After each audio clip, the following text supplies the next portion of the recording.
समझे। मैंने राजनीतिक सभा में बोला है पिछले दिनों गाजियाबाद के अंदर, मैंने कहा एंड्रॉइड फोन जब हमारे देश के अंदर यहाँ चल रहा है और इसके अंदर ऑस्ट्रेलिया के अंदर वहाँ कोई 18 वर्ष तक के लड़के के हाथ में एंड्रॉइड फोन नहीं होगा, बच्चों के हाथ में ये फोन नहीं दिया जा सकता, और देंगे तो सरकार उनको दंडित करेगी। और इस फोन के अंदर उस पर गंदा पोस्ट नहीं डाला जा सकता, तो भारत की कचरा गवर्नमेंट, सड़ियल गवर्नमेंट इसको बंद क्यों नहीं करेगी?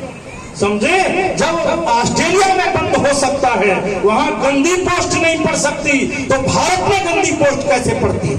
समझे नहीं। ये लड़कों के कैरेक्टर रहेंगे, इनके दिख रहे ना कि जरा जरा से लड़के, इनको हालात देखने में आती है कि उनमें गंदी चीज जब मोबाइल में आएगी तो मेरी जो लड़की देखेगी, मेरा बेटा देखेगा उसे, तो अच्छी चीजों के साथ जब गंदी आएगी तो क्या आंख बंद कर लेगा? वो नहीं देखेगा उसको। ये हाथ में उसके पड़ी है, हनन हो रहा है। तो मैं आप लोगों से ये निवेदन कर देना चाहूंगा, बच्चों से इससे दूर रखने का प्रयास करो। छोटे बच्चे बहुत चाव से इसको देखते हैं, उनको दे देते हैं और बहुत उससे नुकसान उनके लिए उठाना पड़ता है। तो मैं आप सभी से ये निवेदन करूंगा, हमारे देश में तो ये पाठ पढ़ाया जाता था। क्या पाठ पढ़ाया जाता था? जिनके नाम ले रहे थे वो किसके प्रतीक है? एक ब्रह्मचर्य का पाठ पढ़ाया जाता था। वेद कहता था ब्रह्मचर्य तपसा राजा राष्ट्र रक्षति, आचार्य ब्रह्मचारी रक्षति। बोले राष्ट्र की रक्षा राजा काहे से करता था? बोले ब्रह्मचर्य से करता था। और आचार्य भी ब्रह्मचारी रहकर बच्चे को ब्रह्मचारी बनाता था। बच्चे को ब्रह्मचारी बनेगा तभी इस देश के अंदर, इस राष्ट्र के अंदर वो दोबारा से वो युग आएगा। आपको मैं निवेदन करना चाहूंगा। अच्छा, महाराणा प्रताप जो भाला चलाते थे, वो इतिहास में कितना तगड़ा आता है, कितना वजन था उसका? कहते 50 किलो का भाला, 10 धड़ी का भाला एक हाथ से चलाते थे दुश्मन पर। और राणा प्रताप जिससे पैदा थे वो कोई राजा की लड़की नहीं थी, याद रखना। वो कैसी लड़की थी? जो एक बहुत बड़े एक गोबर भर के ले जाते हैं ना, उसको ले जा रही थी, और ऐसे जा रही थी जैसे उसके ऊपर कोई वजन ही नहीं है। बस देखा, एकदम से देखा राणा सांगा ने, और उसने कहा अरे ये लड़की किसकी है, और इस लड़की की जानकारी करो। मैं चाहता हूँ इस लड़की का विवाह यदि उदय सिंह से हो जाए तो इसकी संतान कितनी तगड़ी होगी। ये विचार किया और उस लड़की के घर पर प्रस्ताव भेजा गया। किसान ने कहा महाराज तुम राजा हो इस देश के और हम किसान हैं साधारण, ऐसे गरीब की लड़की को आप कहाँ सुख मिलेगा? उसने कहा कुछ नहीं, मैं केवल इस लड़की को लेना चाहता हूँ। याद कर लेना, उसी लड़की की कोख से राणा प्रताप का जन्म हुआ था। और उसने राणा प्रताप ने, आप लोग देखते हैं ना, कई बार मैं देखा करता हूँ हमारे यहाँ तो संस्कार शून्य हो गए ना सारे के सारे। अभी यहाँ पर बच्चों को खिलाया नहीं जाता, लड़कियों को यहाँ से इधर चले जाओ तुम, बुलंदशहर पैसे, मेरठ, मुजफ्फरनगर, गाजी, ये आगे का जो क्षेत्र है मुजफ्फरनगर तक, वहाँ पर तुम्हारे यहाँ क्या होता है पता लगाना चाहिए। समझ रहे ना। मैं एक नामकरण संस्कार करने गया था नेकपुर गांव में, और उसमें जब गया नामकरण संस्कार, एक चौधरी थे उनके वहां पर उम्मेद सिंह, तो जब विवाह वो नामकरण संस्कार करके भी तो वहाँ तमाम घी आ रहा था। मैंने समझा ये सारे के सारे लोग घी इसलिए लाते हैं कि यज्ञ में चढ़ाने के लिए ला रहे हैं, लेकिन वो घी यज्ञ के लिए नहीं ला रहे थे। वो यज्ञ वो एक दूसरे पर चढ़ावा होता था। बहू के जो पहली संतान होती है तो कह रहे हैं एक मन 50-50 किलो घी आ जाता है। उनके यहाँ पर घी होता है और उसको घी खिलाते हैं।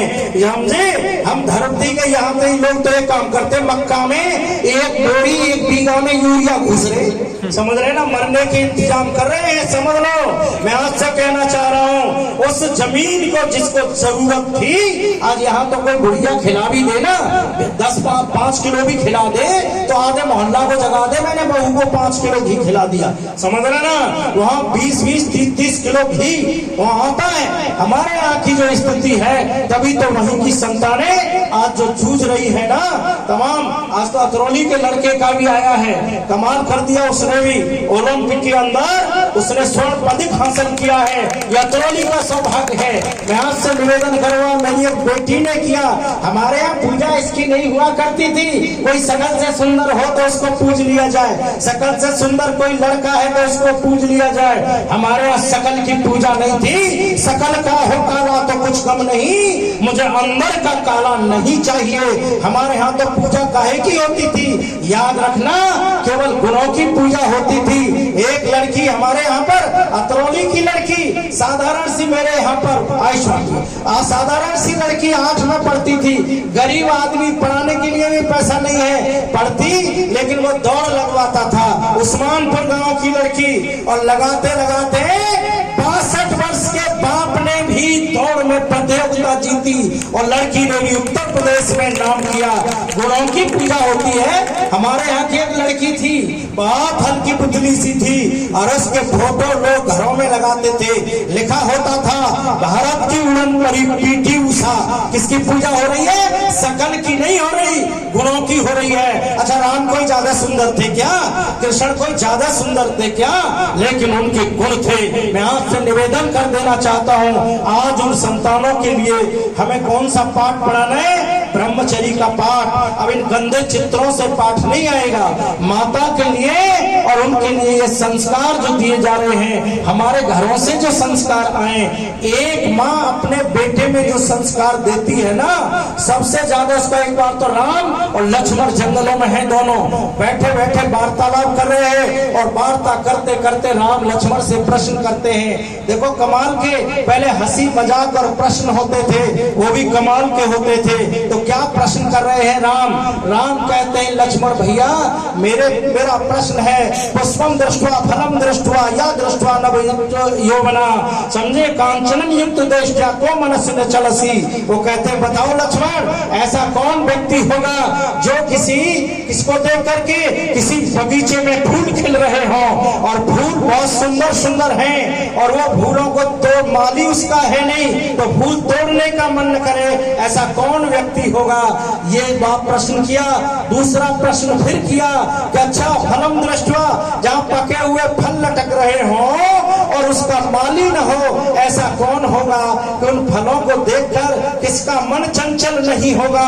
और एक नौजवान बहुत सुंदर युवती एकांत में मिल जाए, उसको देख करके किसका मन चंचल नहीं होगा? और एक जगह कहीं जाके सोना मिल जाए, उसको देख करके किसका मन चंचल नहीं होगा? याद रखना, जब ये प्रश्न राम ने दागे तो राम ने प्रश्न के उत्तर दिए। कहा, भैया, जिस गुरु से आप पढ़े हैं उस पर मैं भी पढ़ा हूँ, जिन माता पिताओं ने तुम्हें पाला है उन्होंने मुझे भी पाला है। वो कहते हैं, सुनो, यस्य माता च पतिव्रता यो पिता से धार्मिका यो मन न चलसी। लक्ष्मण कहते हैं, सुनो भैया, जिसकी माता पतिव्रता होगी और पिता धार्मिक होगा, उसका मन कभी चंचल नहीं होगा। ये मन, इसीलिए तो कहा गया, मने मनुष्याणाम कारणो बंध मोक्षो।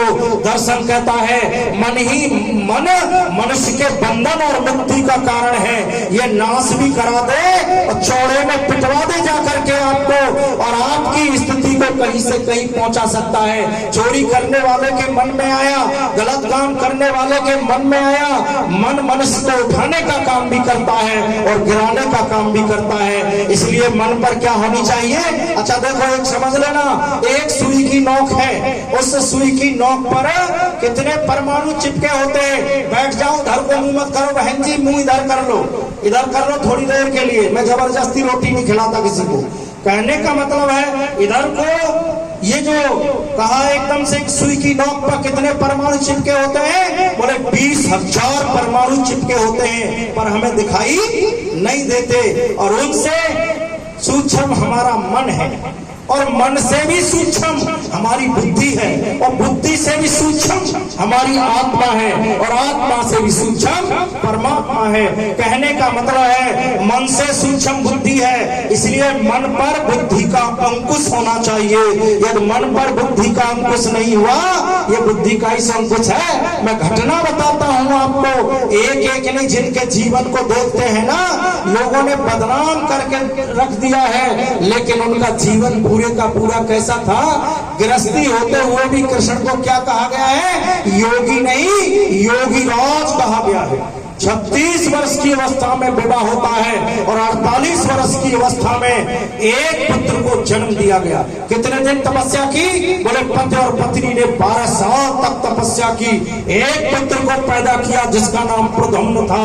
याद रख लेना, बाप बेटा 24 वर्ष का है और बाप 74 वर्ष का है।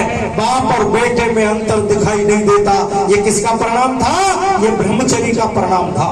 आप लोगों से एक चित्र और लग रहा है यहाँ पर, चंद्रशेखर आजाद का लग रहा है। ये कौन सी जगह का चित्र है, जरा मुझे बता के दो कोई। ये जो नग्न चित्र मिलता है चंद्रशेखर आजाद का, ये कौन से स्थान का मिलता है, ये ओरछा नदी के किनारे 2.5 साल तक ब्रह्मचर्य का पालन किया, योगाभ्यास किया और वहां से जब मजबूत होकर के निकले चंद्रशेखर आजाद, तो क्या कैरेक्टर था, बेहद कमाल का कैरेक्टर है।